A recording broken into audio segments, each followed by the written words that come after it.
I was walking in the park. It was after lunch.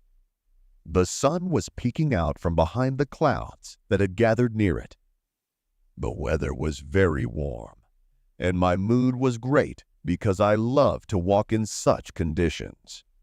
I sat down on a bench, took my phone out of my purse, found some beautiful music, and quietly turned it on.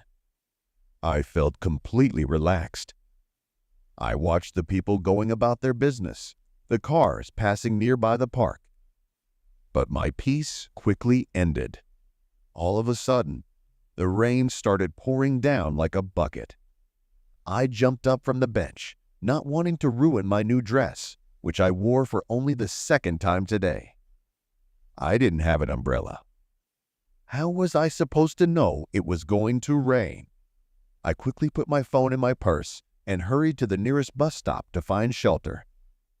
As I walked a few steps, I heard a man's voice beside me. Turning around, I saw a guy greeting me. He was holding a large open umbrella. The young man approached me, polite and well-mannered. I had a choice: stay without cover and ruin my favorite dress, or go with him. I chose the first option. We started chatting to get to know each other better.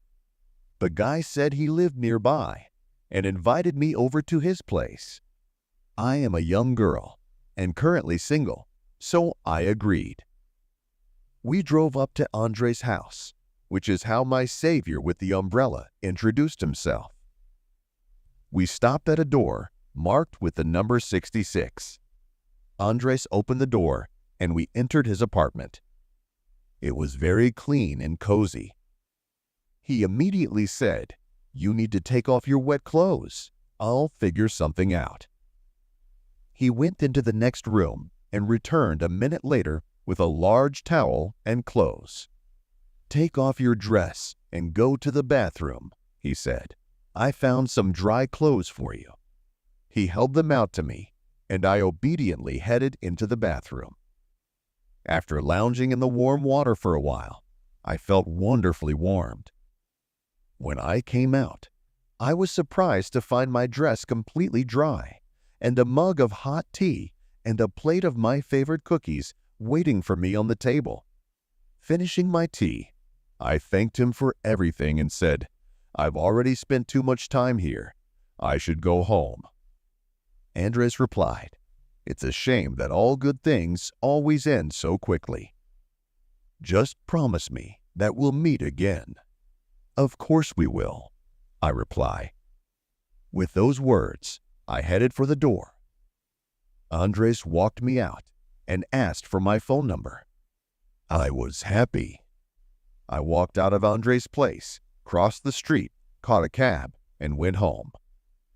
It took about 5 days before Andres called and invited me to his place. "No, you have to come to my place," I said. "I'll be home alone for a whole week." He agreed, and an hour later, we were already sitting in my kitchen drinking coffee. Looking at Andres, I realized that I really liked him. He looked back at me and asked, "Why are you looking at me so mysteriously?" "Oh, you must have imagined it," I reply. "No, I don't think so," he said. Andres moved closer and added, "You're the most beautiful girl in the world." And something happened that neither of us expected. A month later, we had a beautiful wedding. I was over the moon. Did you like this story? Put a like, leave a comment, and don't forget to subscribe so you don't miss new stories.